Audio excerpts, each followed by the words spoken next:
Hey, what's going on, guys? From MoShow Toys, we've got here today the Jingwei, which I'm sure I'm mispronouncing. Sorry, my Chinese pronunciation is awful. But this is going to be similar to like the Metal Build style Progenitor effect figures that we've seen before. So this is not a model kit, but a figure we're going to be taking a look at here for today. This one, I will admit, does look a little bit like the Gundam Bale from Iron Blooded Orphans, but of course, like, you know, stylized in a different way. But it does look really cool, actually. So let's go ahead and check it out here for today's video. So we'll start off just taking a look at the box here, where you have this nice matte finish for most of the box art, but you have a couple of aspects that are in like kind of a glossy finish. The logo's up there, the text down here in this kind of silver finish there looks really nice. So cool box art there on the front, showing the figure on the side. We just have our titling here on the ends on this side there as well, and the titling. And if we go around here to the back, there's a couple more detail images here showing some nice details of this. It almost sort of looks like, reminds me of like a 5-star Stories almost version of the Gundam Bale in a way. It has a little bit of that kind of like slender, very mechanical, detailed look to it, and especially with like those really small eyes in there like that. Sort of a little bit reminds me of 5-star Stories. Anyway, that all being said, well, let's go ahead and take a look. Now, I will say, compared to the Progenitor effect figures that I've taken a look at before, this box is definitely smaller. So I think that this figure is going to be not quite as big. Let's briefly just take a look here at the instruction manual that we have for this. So here's another nice image there of the figure. And the instruction manual here is going to show us the entirety of the contents there. We have the main figure, all these hand parts, the sword parts, the backpack, the base, and then another like lance, spear type weapon there. And then this is also going to show us exactly how everything's going to move, so you can know about the articulation in detail, which is good because on an expensive figure you don't want to be moving stuff around or attempting to move stuff that's not supposed to move, or maybe there'll be extra moving gimmicks in here that weren't immediately apparent that you can glean from the instructions here. So it looks like everything is going to be in Chinese on the inside here, but I mean, the images are pretty self-explanatory, so you don't really necessarily need the text. You can translate it, of course, if you do need. But just going to the back here is a little bit about the base setup for it, and then we do have a couple more images here at the very back, it looks like, which would be nice for just some posing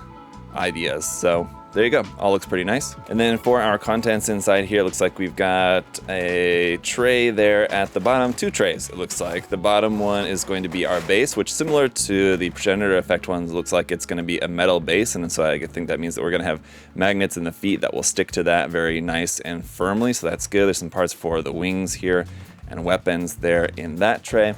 And in the main one here is going to be also wing parts there, the main figure, the hands there, and then that little bit up at the top. I want to take a special look at that. We've got this little piece here, which is going to be like our little nameplate here, which has a magnet on it, and this you can stick down onto the base as well. We'll see that in just a minute, but the important thing too is that you can use the magnet in here to turn on the LED in the head. That's illustrated right here in the instructions after you put some batteries in the head, which I'm not sure yet if those are included or not. I'm assuming possibly not, but for reference, looks like those are AG1 type of batteries, so I'll have to see if I have any of those, if they're not included, if we can put those in. But then you can put those in the head, and you use the magnet here to touch the head to turn the lights on anyway. So I'll put this all together here in just a second. We just wanted to grab the wings here to take a look at them. The decals printed on here also look really nice, I have to say. Got a little sticker on there, can remove from the production process. And it also features some die-cast parts in here, this part up here for the connection, so you don't have to worry about this peg breaking on you, which is nice. Everything else does seem to be in plastic, but some very nice painting on this with all the details and everything in there. Does look pretty nice. Okay, let's go ahead and check out the main attraction here, which is very pokey. I have to try not to hurt myself on this thing, and features plenty of padding here for protection from itself, so that when it's in the packaging, moving around everything, it's not scratching other parts of armor with other parts of armor. I mean, like, the more I see it now, I think the less it looks, reminds me of like the Gundam Bale. There's still like some similar aspects in that it's got like kind of big high-heeled feet. It's obviously white and blue in color, has this kind of like larger, wider V-fin, but it has quite the ornamental head there in general, like a lot of stuff going on there. Okay, so everything I got all unpacked, and I'm ready to show you all everything in detail, but you'll notice a couple things missing firstly, the armor piece for this side of the head is missing, and then also I seem to be missing the entire sword. So we have the spear, the lance, actually, which I find so much more interesting, so I'm glad that this was included. But the sword and sheath for the sword is also missing. Now, I should have mentioned this earlier. This is actually an early production model that I'm getting, so that's why it's missing parts and missing this part here. Obviously, this is not something that you should expect if you are planning on getting this upon its full release, but yeah, this is just an early one that I was getting just to review and share with you guys. Unfortunately, missing those couple of pieces, so I won't be able to show you guys the sword, but one thing that I think could be cool to do with this is actually just turn this into looking like some battle damage or something. I can just weather that up a bit and maybe add a couple little just extra leftover broken pieces of parts or something onto there just to make it look like it's got some damage on there. So that's something, a project that I'll work on, and I'll share some photos with you guys later on of how this is going to look. I'll damage that up a little bit, weather it up a little bit, and then put this in our store display case here at USA Gundam Store, and I'll share some photos later. But for the time being, all right, let's take a look at what we have included. So you have these closed fists for the hand option parts, and our other hand option parts are here on this piece, where it looks like we have some holding hands, some different style holding hands here. That one's for like the sword sheath, like I said, which we don't have included, so won't really be able to use that. This one with like the two fingers extended, a holding hand with the bent wrist, some open expressive hands here, and then some just kind of open resting hands there as well. So those all look very nice. And the cool thing about this is you can see it has this little like a clip on there. So if we go to our display base, which like I said looks really nice, is in this nice metal, you can magnetize your name plate onto there as well. And on our rod here, you can just clip that onto there for storage, so you don't have to worry about losing any hand parts. You can just keep that right on there. Now the actual connection piece is interesting because we have this screw part right here. So this is meant to just slide onto the top of here, and if we go onto the figure, you remove this little cap here at the bottom, and after we tighten this bit on there, then it should be tight and it won't drop down in its position. And the reason that it has this little bit here at the back is that that's going to plug into the bottom of the backpack. So this will be in the bottom of the waist, this will plug into the bottom of the backpack for some added security. And you can adjust the angle of this by pressing, there's a little button on here. So you have to press this in order to adjust the angle of that.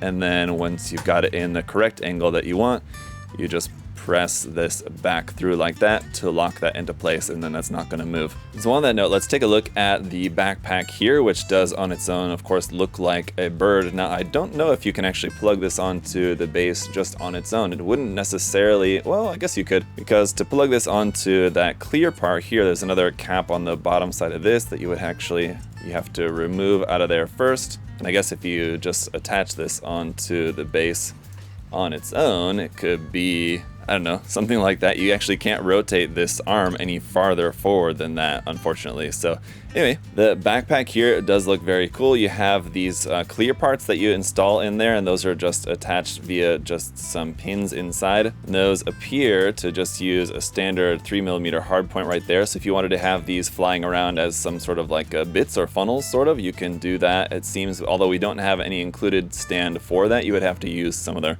different Bandai action bases or something like that, but it's kind of a cool gimmick, and a shame that a separate stand for attaching these around on wasn't included. But here on the wing sections, when you pull those out, it actually opens up the wing here a bit on the bottom wings, and then on the top wings up here, it does the same thing when you pull those sections out. If you pull it out all the way, those will just come out, but just pulling them gently like that opens up these sections here, and you can further open up this bit here at the top a little bit there like that, revealing some more of that nice gold detail inside. And then back around to the center of the backpack here, this part will move up and down, this part will move up and down, and as you can see, the connection arms for the wings will allow for forward, back, up and down, left and right. You can adjust the angle of the wings in any which way that you might want to. And just take another look here at the spear weapon here. Really like the look of this. It is really quite cool. So definitely anxious to see how this is going to look with the figure. But this is going to be 32 centimeters in length on its own. So very, very long, and definitely longer than the height of the figure itself there, as you can see. And just to give you an idea of the size, here is a 1/44 scale Gundam kit for comparison. So it's definitely going to be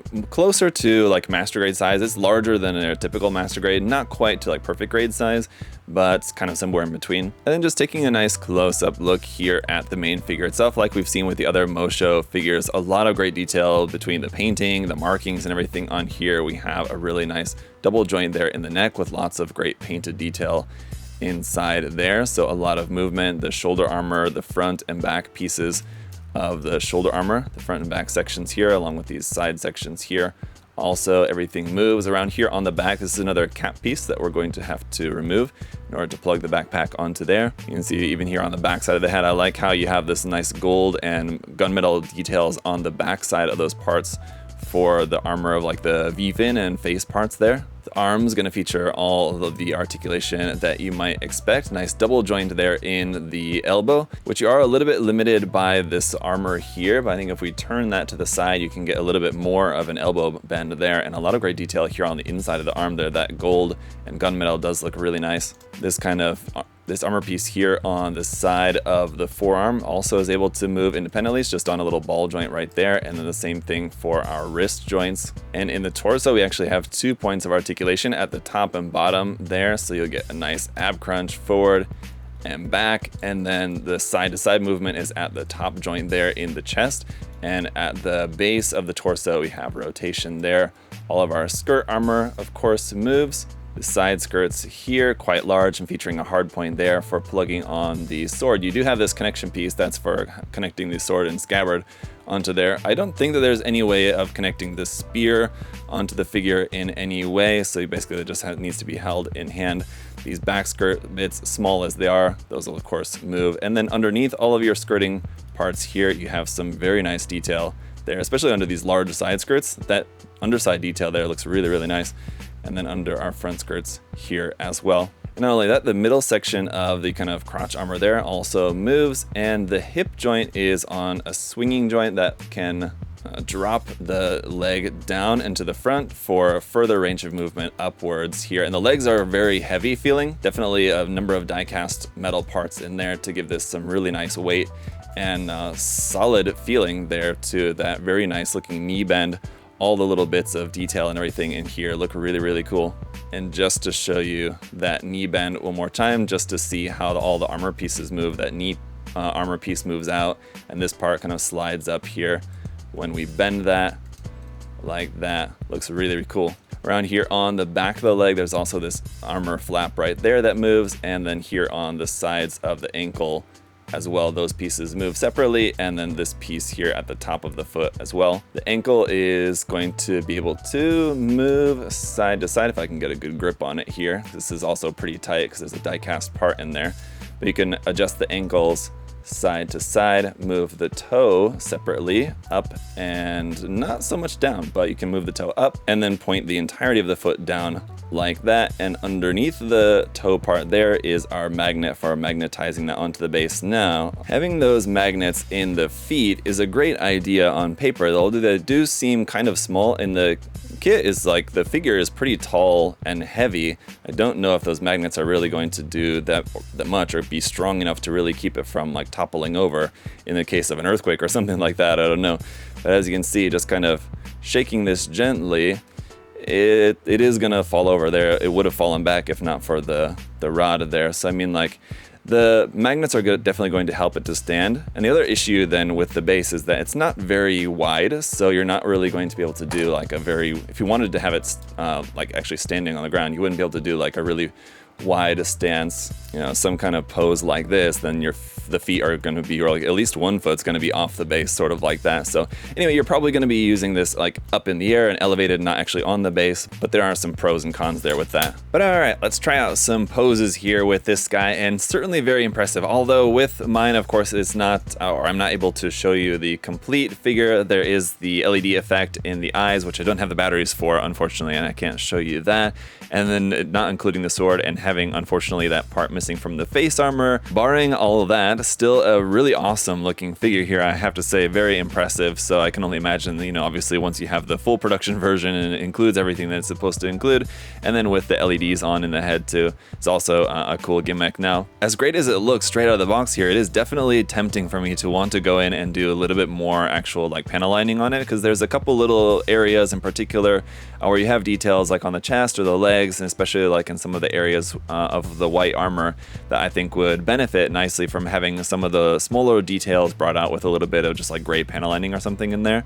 And so I think that's something else that I will work on later on. Just do a little bit of extra panel lining on it, do that little bit of weathering on it as well, and then I think that will make this look so much even more better. But definitely very impressive. And I have to say, I really like the size of this one being a little bit smaller than the previous Progenitor effect MoShow figures, those ones being very large. The large ones are great because they're very impressive, very big, and of course, you know, the bigger the figure, the more details they can put into it in terms of the painting and the decals and everything like that. So they are a bit more detailed maybe in their appearance.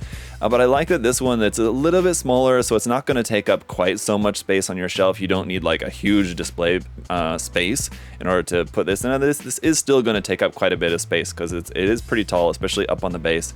And then with those wings, especially if you have the wings kind of fully expanded out, it's going to take up some space. And actually on that note too about the backpack, I actually had the connection of the backpack wrong in that the clear part for the connection base does not connect into the waist section and in the backpack. It's an either or thing. So you can either connect that up into the backpack or into the bottom of the waist, just kind of whatever you find to be maybe more stable. So honestly, I was a little bit worried about keeping this figure up on the base because it is quite heavy, especially with the backpack attached onto it. I wasn't sure that that clear part was really going to hold up that well, but it just seems to be doing okay. So I have no worries there with the base. It seems to work out just fine. And I do like the fact that you can attach the hand option parts onto there as well, just so that you again, so you don't lose them. I think it probably would have been better to make those two be able to attach to the bottom side of the base, to the underside of the base, so that they're just kind of like out of sight. I think just because they can be a little bit visually distracting having those there attached onto the display base arm. But anyway, guys, let me know your thoughts in the comment section below. What do you think about this figure? And like I said, it's not out yet, so it is still up for pre-order. If you guys do want to pre-order it, you can pre-order at USA Gundam Store. The link is in the video description right down there below the video. I believe it should be out very soon though. So like I said, even though this is a kind of like a prototype of mine, at least just like a early production version just for me to get and share with you guys. As you can see here, it's pretty much done, so the full release I believe should be out here pretty soon. But if you guys do have any other further questions or comments about this guy, let me know in the comment section down below. As always, guys, love hearing from you, and thank you so much for all of your support, leaving a like and making sure that you're subscribed. It all helps out a great deal. So thank you guys so much. Hope that you enjoyed taking a look at this figure here today. And until next time, hope you guys all have a good one. I'll see you later. Bye-bye.